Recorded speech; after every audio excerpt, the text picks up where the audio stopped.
Screaming Eagles Sports Podcast. I'm Christian Rigg alongside my faithful co-host. Nathaniel Barbie, who else? And here we are once again doing it via Zoom. It'll be up on SoundCloud and YouTube. And here to talk some more USI athletics and have a lot of fun. Yeah, we haven't talked in a while. It's been a few weeks. Both of us have been extremely busy this summer, but it's really good to talk a little bit more about USI over the summer because, sports are still happening even during this pandemic. Yeah, certainly something for us to look forward to in a time of a lot of uncertainty, especially revolving around things like athletics. I guess our first realm that we will start in will be USI men's basketball, where they did ink two 2020-2021 signees, those being Jacob Polakovic, who is a 6'9" forward who recently played for Stan Gouard at UND, someone we were pretty familiar with. We saw him quite a bit last year. And a 6'3" sophomore guard, Tyler Henry. He will be able to play. Polakovic will have to sit out this upcoming season due to the transfer within the GLVC. But a couple of really exciting additions for the Screaming Eagles. Absolutely. I liked the move with Polakovic. Jacob was an outstanding player for UND, and whenever you and I both saw that he was on via Twitter, he released a statement saying that he was going to enter the transfer portal, and we sent each other that link, and we're like, we both know where he's going, like instantly. And this is a good fit. This is a good area for him. And I feel like he's going to be sitting out this year. This gives Josh Price that more of a star role. And something that Josh Price will probably do is have a huge breakout season, have Jacob Polakovic learn more about the players, other players that are coming in. Chance Coyle, he's going to be staying, Tyler Dancy as well. They'll have another year. So Jacob's going to fit in real nicely, especially in that role at standing at 6'9". Really, USI really need that big man down low for next season after 2021 as well. But also Tyler Henry, he's no joke. I've seen some of his highlights, and he's going to be a star out there. Yeah, absolutely. And the thing is, especially with Polakovic, a lot of USI fans would obviously prefer to see him this year. But I think for USI, maybe him sitting out this upcoming season due to the transfer, it might be best case scenario. It allows Josh Price to finish out his senior season, and then they move right into Jacob Polakovic in the next season.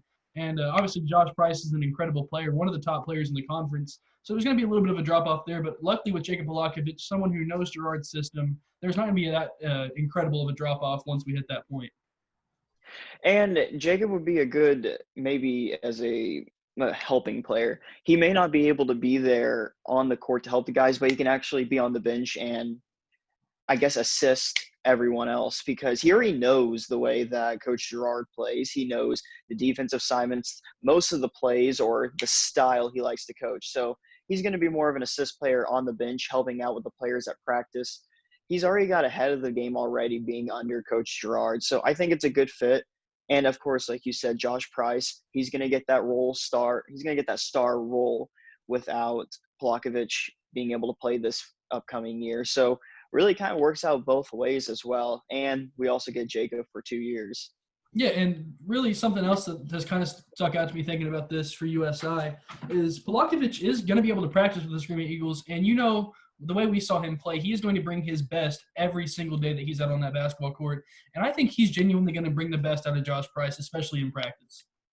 It's going to make him a run for his money. I mean, Josh Price, he's a big man standing at 6 foot. Was it 7 or 8?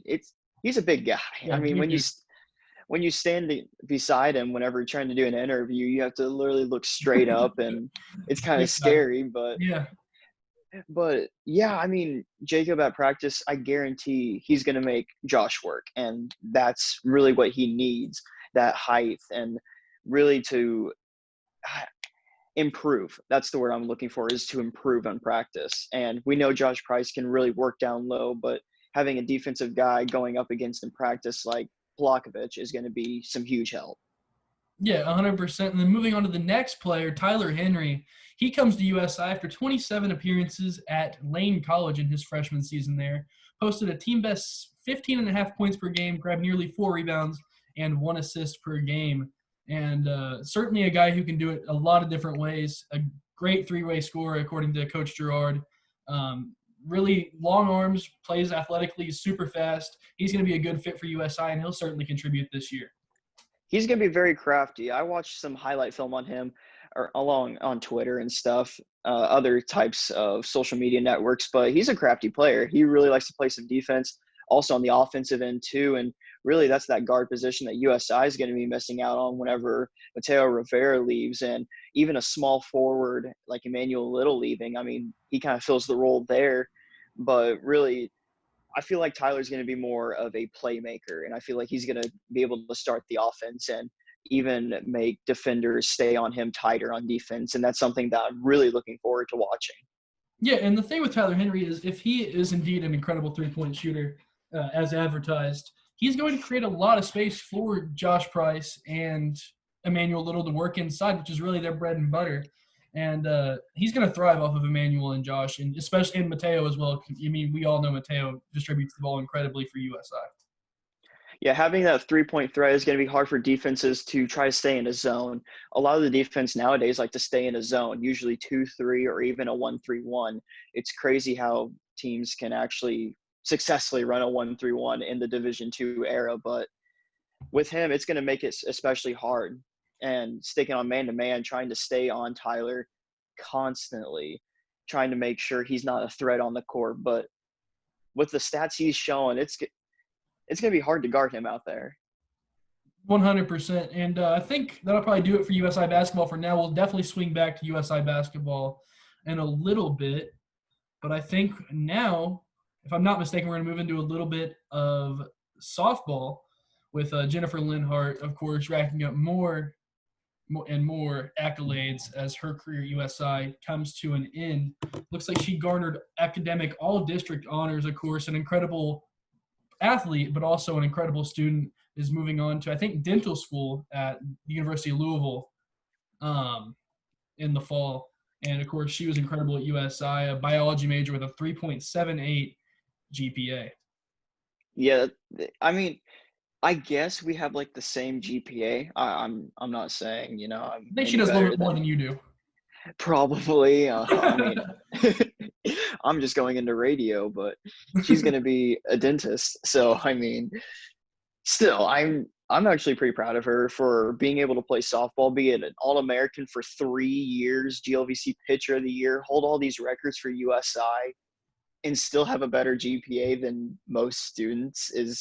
It's crazy. That's like the perfect student athlete you want. That is the spinning image of really what USI wants, is student athletes to do very well in the classroom and then break records out on the field. And really, she's done so well throughout her whole college career. And really, all you have to say is that you're proud of her. I mean, she's really done a whole lot, and all these accolades just, I don't even know. It's just crazy.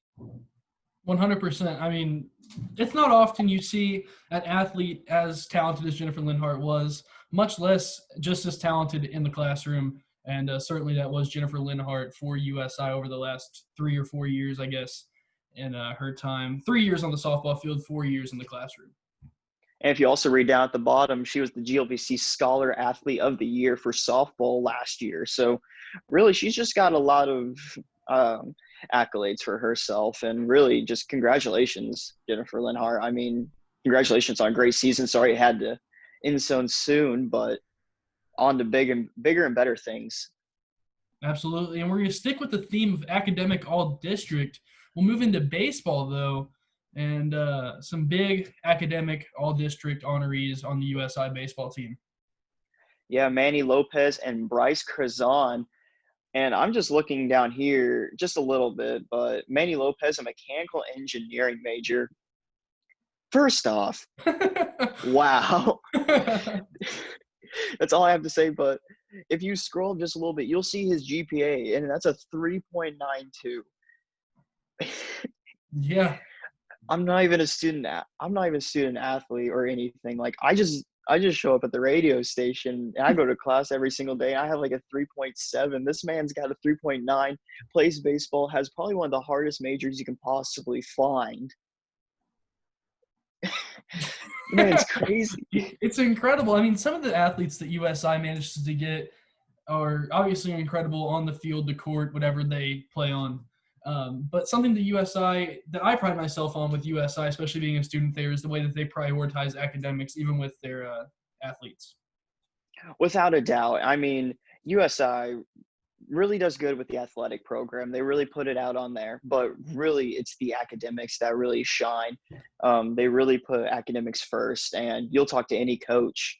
I remember whenever we talked to Watson, whenever he was here, that feels like forever ago, but whenever we talked to him, he always put the academics first. He would always worry about whether the kids were getting, their studies done and all that kind of stuff. That's what he was worried about first, and then he was worried about basketball.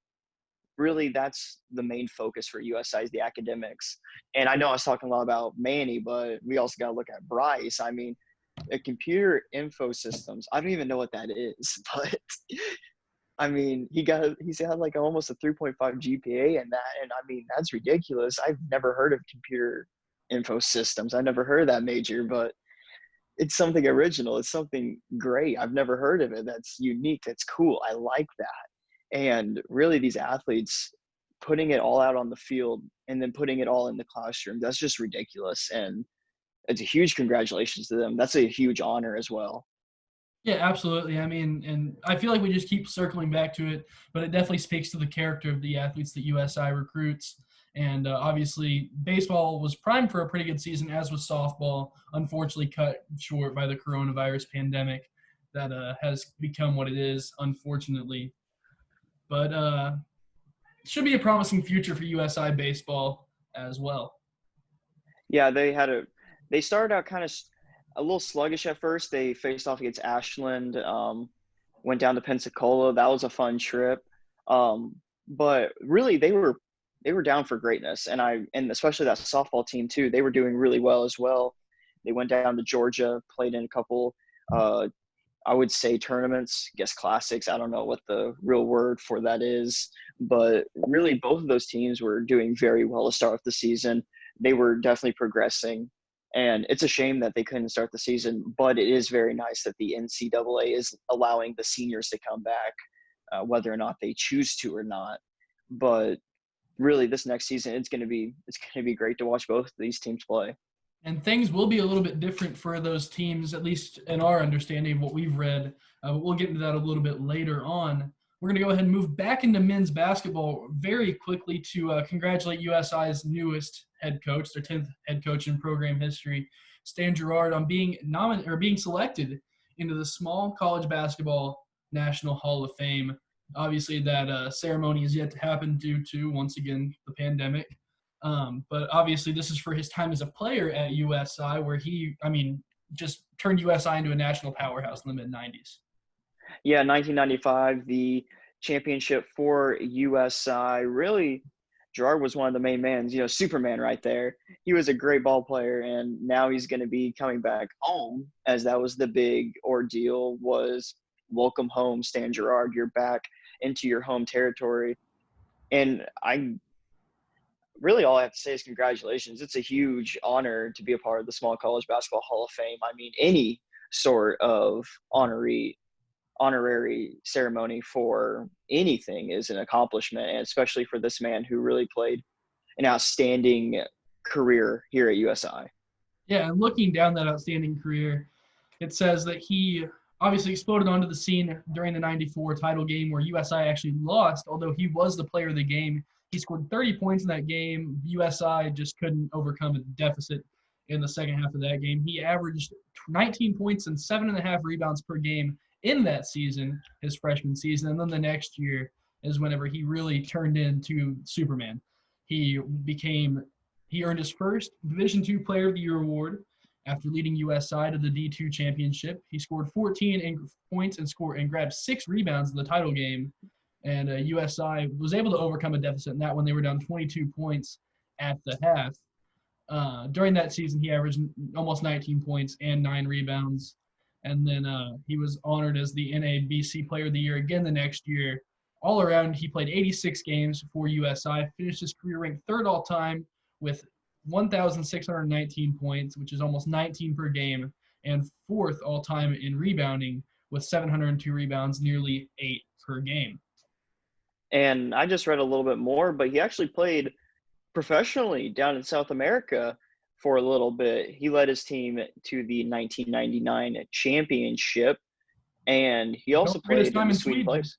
Yeah, his time in Sweden. You can't forget about that. But you learn something new every day. This man is an incredible athlete. He was an incredible athlete, and he's also an incredible coach, an incredible man.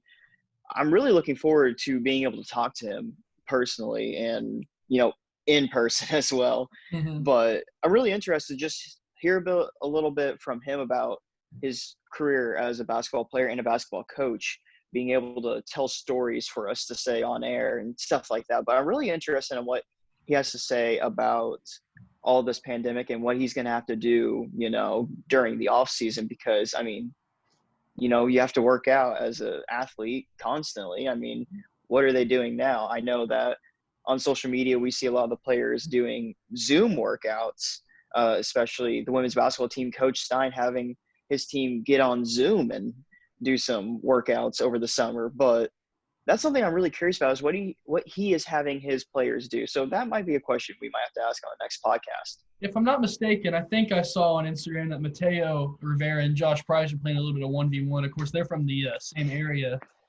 of the state of Indiana. That was a pretty interesting video. But just continuing with Stan Gerard, just looking down at this last paragraph, it's kind of astounding. He spent over 20 years in college basketball, 4 years as a student athlete at USI, and he played a year at John A. Logan. 7 as an assistant coach, 1 with USI, 3 with UIndy, and 3 with Indiana State, and then 12 as the head coach at UIndy from '08 to 2020, and now he's back home at USI. He's been coaching longer than I've been alive. Yeah, me too. Oh man, but just a couple more things. You have the All-Americans for track and field. Zach Barton, Jennifer Camastri, Hope Jones, and Tyus Winders all Who making else? All-Americans. Titus Winders, of course, an incredible athlete for USI, as well as all these other guys, Zach Barton, and then Jennifer Camastri and Hope Jones. Zach Barton, a freshman sprinter from St. Louis, and of course, Titus Winders, more known for his distance running. Junior distance runner Jennifer Camastri and senior distance runner Hope Jones represented the women's squad on the All-American list. And I'm not sure. I know the criteria is a little bit different this year for the All-American Awards, but certainly 4 deserving athletes for USI. And Zach Barton is actually a two-sport athlete. That's something I recognize. He plays soccer for USI. He's a very nice player out in the field, and he came out of nowhere and did the 60-meter sprint and actually broke the record. The man's quick, and really beginning the All-America honors. That's a very huge accomplishment for the freshman. Yeah, absolutely. And then I feel like we talk about Titus Winders all the time. Oh yeah, we Everybody do. knows Titus Winders. Everybody knows the Winders family. He's a 2-time All-American on the cross-country course. And he earned a pair of All-America honors Tuesday as he qualified for nationals in the 3,000 and the 5,000 meter. 2-time D2 Midwest Region Cross-Country Runner of the Year, ranked number 9 in the 5,000 meter and number 12 in the 3,000 meter heading into the indoor championships, which I believe were eventually canceled. Honestly, I want to ask him if he wants to race sometime. I'll race him on any terrain. I'll try to We'll have to race set that up. Tyson. We I'd can love make to it a see that. podcast. We can make it a podcast. That'd be We some can do really good some. social media content. I mean, I would be willing to compete with any athlete in any sport. I challenge any You athlete can't even to. compete with me in basketball. How are you going to I'm. do A, against me? I'll practice. I mean, I've gotten better. My shots got When a we get little back on better. campus at USI, Nate, we're going to go play basketball all the time. All right. I mean, if you really want to get shown up out at the rec, I mean, it's Okay. okay. All right, let's I'm just move saying. on. Let's move on. Jennifer Camastri earned All-America honors in the cross-country course in the fall, earned a pair of All-America honors Tuesday, qualified for nationals in both the 3,000 and 5,000 meter during the indoor season, had one of the strongest indoor seasons in recent memory, set the school record, and ranked 5th nationally in both of those events. And she moved to number 3 all-time at USI in the mile after posting a mark that was incredible. It ranked 22nd nationally in the mile. Ridiculous. Just straight ridiculous. I mean, I don't know. I don't even know how they do it. I can barely run down my driveway without barely falling down and You don't have a very big having it. driveway. I know. Good Lord, but man, this is crazy. It's crazy to see all these stats and think, man, that doesn't sound too hard until you feel like you're 2 minutes into a mile, but in reality, the stopwatch says 9. But I mean, but no, this is crazy. Just all these accolades, the times, it's ridiculous. It's just straight ridiculous. I don't know how they do it. I love to learn how they do it because I'm kind of getting out of shape. I kind of need to go run a lap or two. All right, we'd be remiss if we didn't talk about the final USI athlete on this list, Hope Jones, the only USI honoree to have previously earned All-America distinction on the track.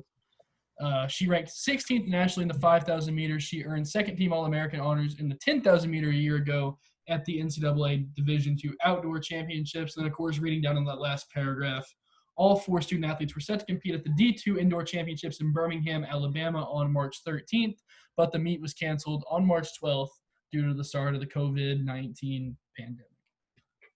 Congratulations to all 4 of you for getting such high honors, especially in something that you love. Even though I personally don't love running, I don't even know who really truly loves running, but I mean, you're good at it, so I mean, you might as well keep doing it. But just congratulations for those honors. And for those of us over here on YouTube watching this, there's a article here we're going to skip over real quick. We're going to come back to that and talk about it last. So we're going to move into men's cross country, and we're going to talk about Austin Nolan as he garnered academic all-district honors. He's a finance major with a 3.92 GPA.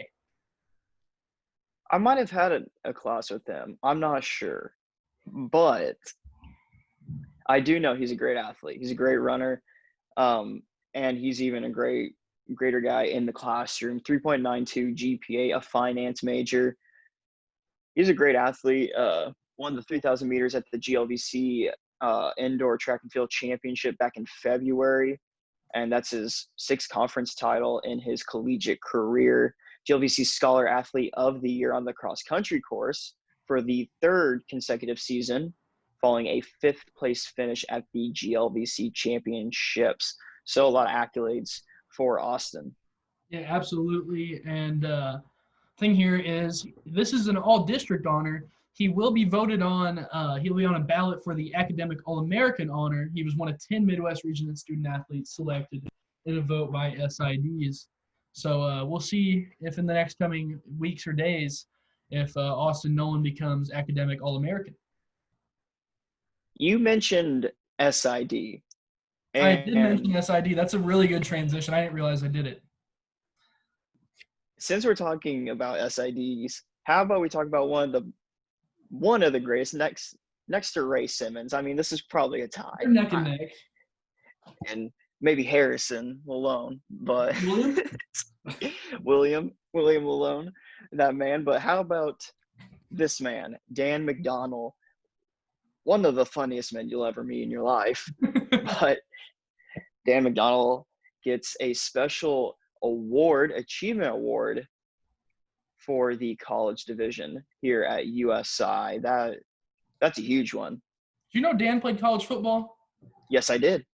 See, I thought he told us that before, but I couldn't remember off the top of my head. It says here he played at Mesa State College, 3 seasons on the football team. And originally he was going to go into coaching, but he became an SID, and now he gets to deal with us. He loves it, and he loves it, and he knows it. Dan, if you're watching this, you know. The other day, not too long ago. Really? Yeah, a couple weeks ago. He had his mask on, seeing us, practicing social distancing. He knows he loves seeing us in his office rather than other people. He was getting a gallon of milk. I was impressed. I'm proud.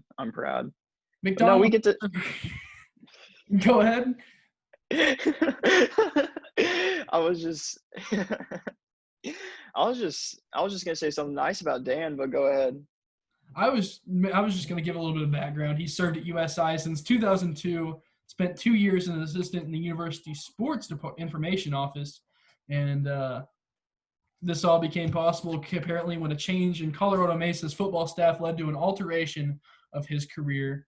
aspirations. This is a really good article. You can read it over on the Go USI Eagles website, and it's a good article. Obviously, we love Dan to death. He's very deserving of this.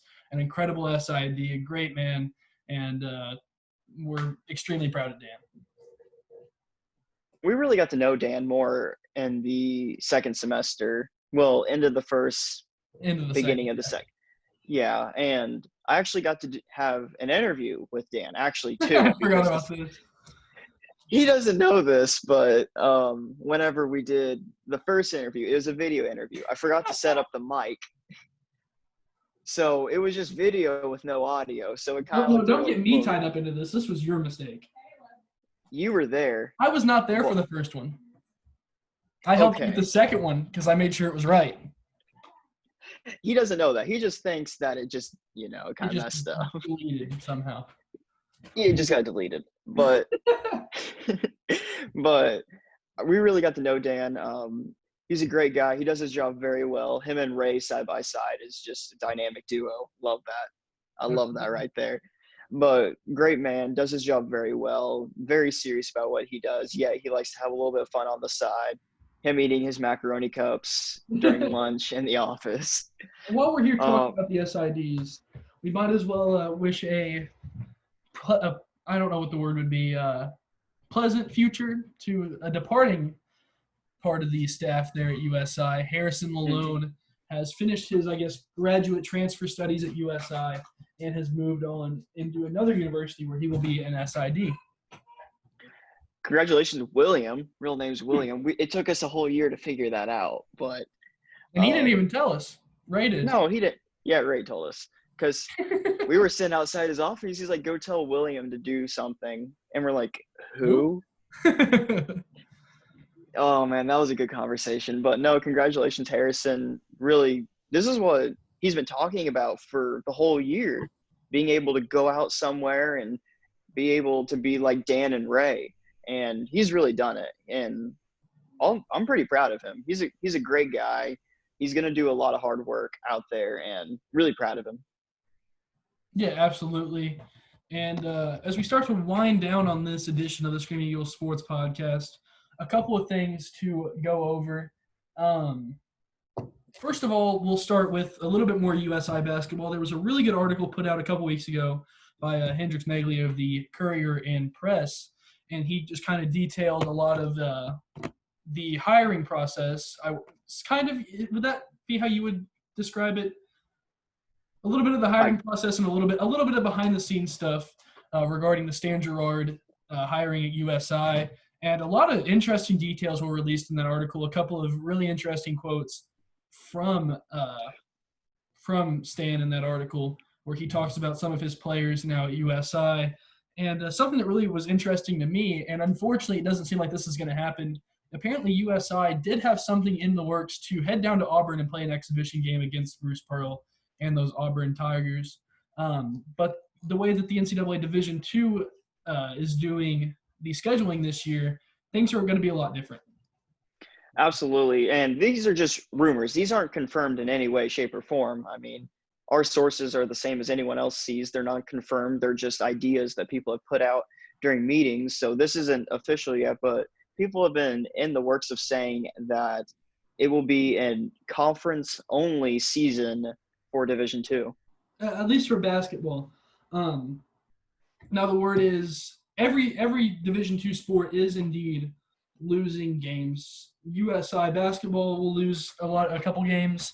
I think they'll be down to almost 20 games or 22 games, something. I don't remember. They lose like 6 total. They lose 6 total. They lose the majority of their non-conference schedule, and it seems like they're likely just going to play conference games. And baseball and softball teams are losing games. Really, we don't have all the specifics on that yet, but it does seem like things are going to be a lot different this upcoming season. It's going to be really weird, but I feel like it could work out. I mean, really what I'm kind of worried about is how we're going to be able to do our job. That's something I'm kind of concerned about. Being able to be into certain – I mean, seriously. Yeah, I understand what you're saying. We talked about this earlier in something else that I was a part of, and we can talk about that after we wrap this thing up. Yeah, and just something I'm kind of concerned about is how are we going to do our job? I mean, whenever we go to other arenas, I mean, they don't know where we've been. I mean, in the classroom, of course, but like, but I mean, they don't know Classroom and who apartment. we. That's the only places I'm going. Yep. But I And the mean, vet to beat you in basketball. yeah, whatever. But on a serious note, they don't know where we've been. They don't That's know who we very come true. into contact with. So it depends on if they'll even allow us to call these games. And that goes for any sport, any venue. And I mean, I'm not going to say that they need to let us in. They need to let us do our job. No, I'm not saying that. They need to protect their students. They need to protect their staff. They need to protect everyone there at any campus. And I'm really going to be surprised if many universities would allow anyone in the facility during a game. But as this pandemic starts to kind of die down a little bit, not much, but just a little bit, you could see a little bit of looser restrictions throughout the season, depending on the severity of the disease going throughout the country. But as of now, I could see no fans for any athletic event and even a shortage of broadcasters like myself and you. Yeah, and I mean, we don't want to speculate on anything. Obviously, we will abide by whatever is decided by the higher ups there in the NCAA Division II offices.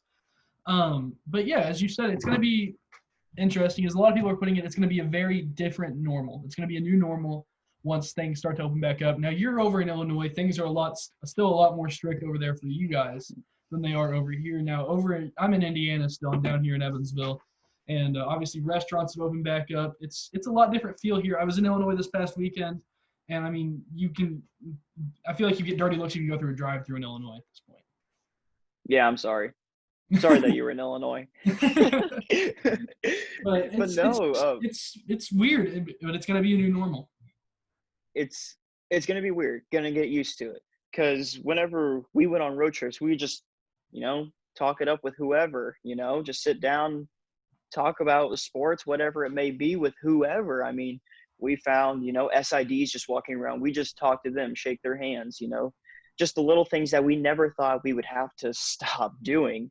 But now we could have to walk in with masks, gloves, sanitize when we walk in. I mean, that's a lot of major things, but still, you don't know what certain people are going to be wanting us to do, especially in that situation. But really, it's going to be a new normal for us, especially in this type of field. And we really picked the wrong field to get into. Yeah, this if we would have known. No, I mean we'll see how it ends up. Obviously, just not much direction now, but most athletics aren't going to start for another 2 months. We didn't even go back to campus for over 2 more months. So we'll see how things progress by the time we get back on campus on August 19th. I'm really ready. I'm ready. I'm ready to get back in the groove. I'm ready to go back to the station, ready to see my boss, John Morris, once again, ready for him to critique me till I cry on what I do wrong on the radio. But great man, really puts expectations high for me. But I'm ready. I am ready to watch sports again. I'm ready to be able to commentate on sports. I'm ready to actually have a podcast where we talk about how many freaking home runs Manny Lopez hit, or how many points Emmanuel Little had, or whatever it may be. I'm ready to get back into the groove and I'm just ready to talk about sports fully. I'm ready to get back in the classroom, ready to see you in person for the first time since March. It's crazy how things have been. We've been stuck since March. It's insane. Yeah.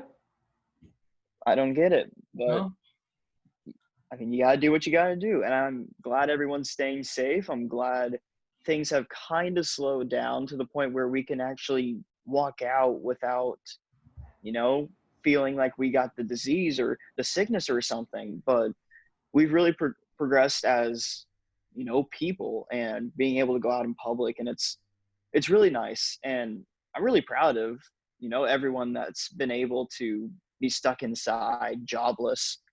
It's really nice to be able to see these people start to flourish again and start to be able to go back to their jobs, because this is a hard time. This is a really hard time. And really, I'm really proud of the people that actually survived this. It's crazy because whenever you're stuck in a house with your family, it can get a little irritating at sometimes. And we all know that feeling. But really, I'm just kind of ready to get back into the groove of things, find a new normal, and get things started up for next semester. Yeah, absolutely. I am too. And I think with that, that's going to wrap up our Screaming Eagles sports podcast. A pleasure as always, Nate. With that, once again, a huge shout out to Dan McDonald, an incredible SID. Can't forget about Ray Simmons for all the things we're doing or they've done for us. And hopefully some really interesting stuff will be up here in the future on the Screaming Eagle Sports Podcast. We've got some big goals for the upcoming months until we get back on campus. So hopefully those do come to fruition, and we'll have a lot of good content for those who do listen and watch us. Absolutely. This is something that we're not used to, but we're going to try to make it, a regular thing, these podcasts, and then we'll be able to do it in person once again, starting back in August. Hopefully. Hopefully. All right. With that, I'm Christian. I'm Nathaniel. And this was the Screaming Eagle Sports Podcast.